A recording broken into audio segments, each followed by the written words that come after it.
녹화 시작했습니다. 오늘 토픽은 보니까 리니어 엘제브라, 그래서 선형대수라고 보통 한국말로 번역하는데 그거를 다루겠다라는 거예요. 이게 어 저 2011년 3월에 저 레딩대 대학원에 그 렉처 노트를 가져온 건데, 그 렉처 노트에 보니까 우리가 지금 C 캘큘러스 좀 했던 것 같고요. 그 다음에 D 이제 선형대수를 하겠다 이런 겁니다. 예. 중간 강의 평가에서 학생들이 대학원에서 가르치는 걸 학부에서 가르치면 어떡하냐 하는 지적이 있었어요. 예. 근데 이제 조금 오해가 있어서 그런데 미국이나 영국에서는 수학의 백그라운드가 없는 학부생들이 굉장히 많아요. 그리고 학부에서 금융을 가르치는 학과가 별로 없어요. 예. 심지어는 학부에서 경영을 가르치는 학과도 별로 없어요. 그리고 우리가 보통 MBA라고 이야기하면 그게 석사 과정이잖아요. 근데 사실은 그 석사 과정 아니에요. 학부에서 경영학 백그라운드를 안 갖고 있는 학생들이 처음 경영학을 배우는 거예요. 그러니까 학부 경영학과가 그 MBA예요. 그러니까 그 한국에서 경영학과 나오고 나서 미국에서 MBA 하면 그거는 뭐냐면 했던 공부 다시 하는 그밖에 안 된다라는 이야기예요. 마찬가지로 여기 있어. 백그라운드가 뭐 인문대학이나 사회대학이나 인문사회 계열의 학생들이었으면 수학의 백그라운드가 없잖아요. 그러니까 그 학생들을 위해서 대학원에서 금융에 관련된 수학만 가르치겠다라는 개념이에요. 그래서 가르치는 거니까 여러분한테 어려운 걸 지금 제가 가르치고 있는 거는 아니다라는 이야기예요.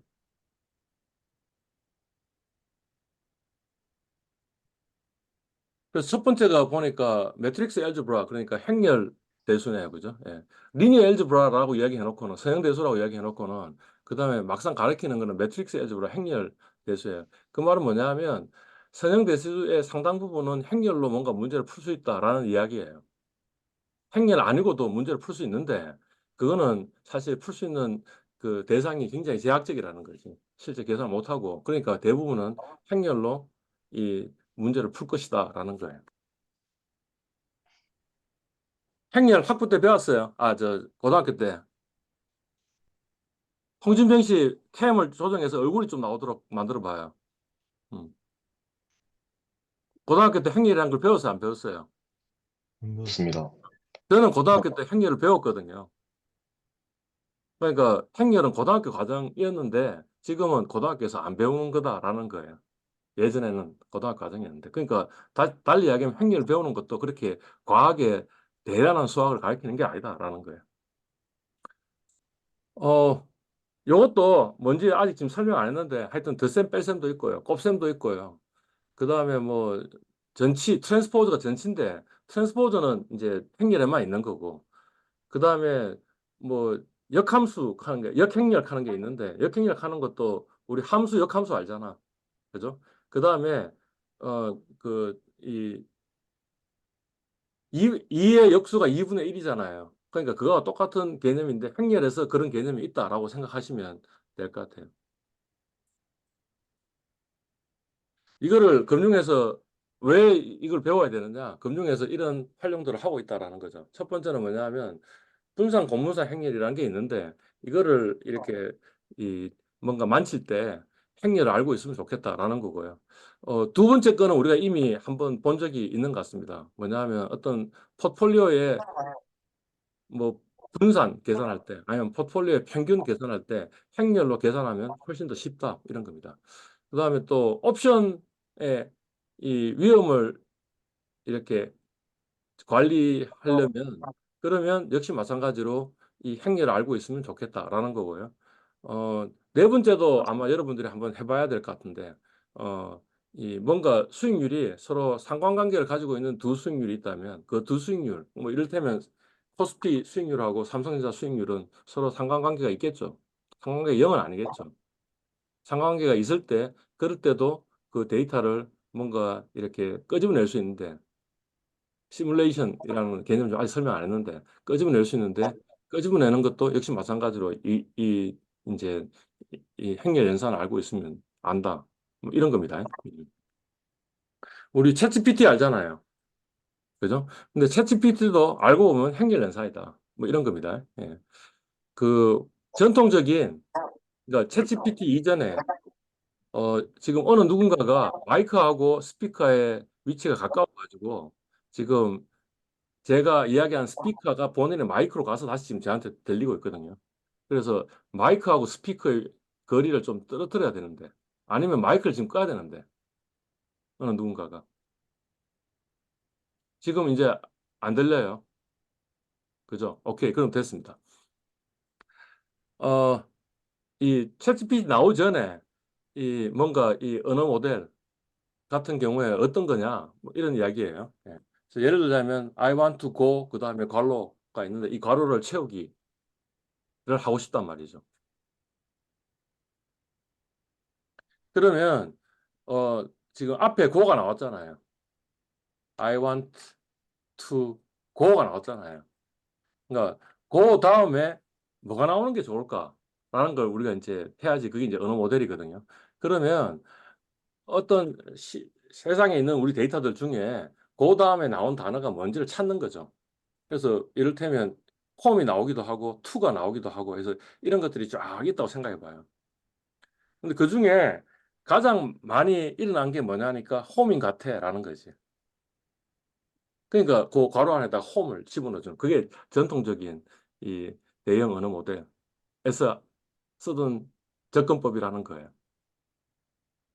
이해 갔죠? 그러니까 요 조건부 확률을 어떻게 계산하냐 하면 이게 지금 총 몇 개야? 4 곱하기 5니까 20개네. 20개 중에 홈이 몇 번 나왔어? 하나, 둘, 셋, 넷, 5번 나왔으니까 4분의 1이네. 그러니까 홈이 나올 확률은 4분의 1이고 빅이 나올 확률은 20분의 3이니까 빅이 나올 확률은 좀 더 떨어지니 일단은 홈이라고 요 괄호 안에다가 집어넣는 게 더 좋겠다라는 게 뭐냐? 라지 랭귀지 모델, 대형 언어 모델이 하고 있는 지시예요. 그죠? 근데 이까지 해보니까 별로 퍼포먼스가 별로 안 좋아. 그래서 만들어진 게 뭐냐면 여기 나와 있는 벌트라는 거예요. 벌트. 구글에서 만든 건데 여기 보면 어 바이디렉셔널 그랬으니까 그냥 지금 이거는 유니디렉셔널이잖아요. I want to go 다음에 home. 그러니까 그것도 앞에 것만 보고 그 다음에 그 다음 걸 찾는다라는 거였잖아요. 근데 그게 아니고 뭐 가령 투 자리가 빈칸이었다면 오른쪽으로도 한번 보고 왼쪽으로도 한번 보니까 아 이쪽에 투가 나오는 게 좋겠구나라고 찾는 거. 그게 바이디렉션이라는 말의 의미예요. 인코드라는 단어는 지금 이제 설명을 해야 되는 거고 그 다음에 트랜스포머 하는 거는 뭔가 변환한다라는 거죠. 그죠? 변환한다. 그러니까 사실은 뭐냐면 이 대형 언어 모델이 전부 다 번역기예요. 한글로 나는 학교에 간다. 그러면 I go to school 이라고 번역하는 거 있죠. 그걸 해주는 거라서 트랜스포머라고 이렇게 이야기를 합니다. 그래서 이 BERT라는 거, 이게 뭐냐면 이제 말하자면 챗GPT의 원조인데, 챗GPT의 원조가 어떻게 그 학습을 했냐 하면 이렇게 학습했다는 거죠. 첫 번째는 NSP, 그래서 Next Sentence Prediction을 했고요. 그 다음에 또 하나는 뭐냐 하면 마스크드 랭귀지 모델이라는 걸 했다라는 건데 next sentence prediction 우리 앞에서 한 거예요. I want to go 그 다음 뭐예요? 괄호 열고 그 괄호를 맞추기게요. 다음 거 다음에 단어가 뭐가 나와야 될까 하는 걸 예측하는 거 그걸 학습을 시키고요. 그다음에 또 하나는 뭐냐면 그냥 빈칸이에요. 빈칸 하와 가로 딱 가로 열고 today 하면 여기에 뭐가 나오는 게 좋을까 이런 거잖아요. 근데 기존에 있는 문헌들을 보니까 문장들을 보니까 학습 자료들을 보니까 유가 상당히 많이 나오더라 하면 이제 여기다 유를 집어넣겠다는 거죠. 근데 사실 유도 들어갈 수 있고 데이도 들어갈 수 있고 뭐 your something도 들어갈 수 있고 뭐 your life 이렇게 들어갈 수도 있고 다양하게 들어갈 수 있잖아요.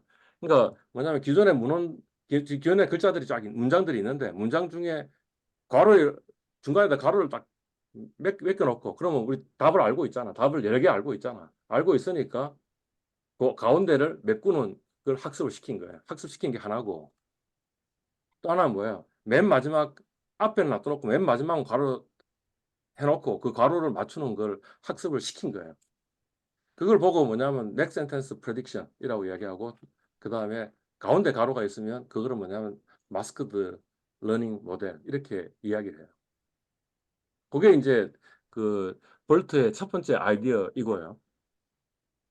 그러니까 사실 이 학습을 시키려면 맞다라는 TF라는 게 있어야 될 거 아니야, Y가. 그죠? 근데 YTF를 그냥 기존에 있는 인터넷에 무수히 많은 문장들이 있으니 그 문장들을 다 가져와 가지고 거기에다가 내가 무작위로 그냥 괄호를 열고 괄호를 만들고 그래서 그 괄호는 답은 뭔지 지금 알고 있잖아. 놔둬놓고 그 값을 잘 맞추는 어떤 모델을 만들려면 어떻게 만들어야 되냐, 함수를 만들려면 어떻게 만들어야 되냐 하는 걸 만들었다라는 이야기예요. 그게 첫 번째 아이디어고요. 두 번째 아이디어는 지금 여기 이 그림에 나와 있는데 앞에 거는 뭐 어떤 거였어요? 하우라는 단어 하나 집어넣고 그 이 전통적인 모델은 하우라는 단어 집어넣고 그 다음번에 뭐가 나올까? 아가 나올까? 하는 걸 체크하고 아가 아를 집어넣고 그 다음번에 유가 나오는지를 한번 체크해보고 그 다음에 doing 집어넣고 그 다음에 today 하는 걸 한번 체크해보고 today 집어넣고 그 다음에 마침표가 나오는지를 체크한 거예요. 그러니까 달리 말하면 이 단어 하나 대 단어 하나, 단어 하나 대 하나의 함수를 찾는 걸 했다고 했는데 이 구글 엔지니어들은 어떻게 했냐면 그냥 이렇게 한 거예요. 인풋으로 그냥 요 토큰 묶음을 그냥 통으로 집어넣은 거예요. My dog is cute까지를 그냥 통으로 집어넣고 통으로 아웃풋이 나오도록 했어요. 뭐, 그 말고도 이제 뭐, 이게 첫 번째 문장이냐, 두 번째 문장이냐, 이런 것도 집어넣고, 그 다음에 이게 첫 번째 문장의 위치가 첫 번째 단어이냐, 두 번째 단어이냐, 세 번째 단어이냐, 네 번째 단어, 이런 것도 집어넣어가지고, 그 다음에 아웃풋도 역시 마찬가지로 통으로 이렇게 나오도록. 요게 지금 분리되어 있는 게 아니고, 통으로 나오도록 만든 거예요. 그냥 한꺼번에 처리했다, 이런 거잖아요. 그러니까 뭐냐면, 이 엘리먼트 하나, 단어 하나, 이렇게 집어넣은 게 아니고, 그냥 시퀀스 하나에 시퀀스 하나, 이렇게 해서 그 함수를 추적하려고 했다라는 거예요. 그러니까 안에 들어간 게 뭐냐면 토큰 하나가 아니고, 토큰이 단어인데, 단어 하나가 아니고, 뭐예요? 단어 벡터를 집어넣은 거예요. 단어 벡터 하는 게 단어가 여러 개 모여 있는 의미를 단어 벡터라고 얘기하는데. 그러니까 행렬을 사용한 거죠, 지금. 뭐 이 그림은 이거네요. 예, 이렇게 지금 이 토큰 벡터를 통으로 집어넣고 아웃풋으로 토큰 벡터를 끄집어내는데 그 안에 이제 학습하는 모델이 이렇게 막 여러 가지 노드들이 이 점들이 있는 그런 걸로 했다라는 거고요. 뭐 이를테면 아니다. 오픈 AI 챗GPT는 그런데 뭐냐 하면 지금 앞에 게 뒤에 게 영향을 미치지만 그 뒤에 게 앞에 영향을 안 미치잖아 지금. 그죠? 그 말이 뭐냐면 아까 벌트 하는 거 바이 디렉셔널 하는 건 앞으로도 보고 뒤에서도 후행으로도 보고 하는 거고 이 오픈 AI는 뭐냐면 뒤로만 가는 거죠. 뒤로만 가는 그런 걸로 해가지고 뭔가 학습했다라는 그런 그림이네요. 지금 이 그림이 이야기하는 게. 그러니까 토큰 엘리먼트로 매핑하는 게 아니고 뭐예요? 토큰 벡터로 매핑했다는 거예요. 여기 지금 여기 오면 안 되는데.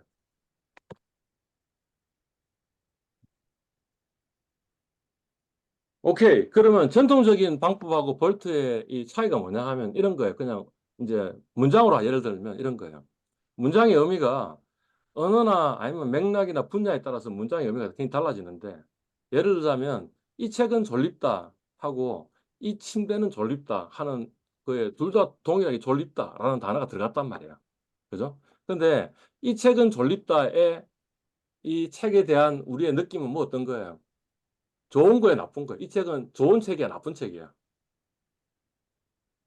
지 나쁜 책이다, 재미없는 책이다라는 걸 이야기를 하고 있고, 이 침대는 졸립다라고 이야기했을 때 이거는 좋은 의미야, 나쁜 의미예요? 좋은 의미요. 아주 침대는 잠을 자야 되는 거니까 당연히 졸리는 게 좋은 침대잖아. 이해 갔어요, 지금 제 말? 무슨 말인지. 그러니까 동일한 졸립다는 단어도 뭐냐면 뭔가 맥락에 따라서 분야에 따라 가지고 달라지잖아요.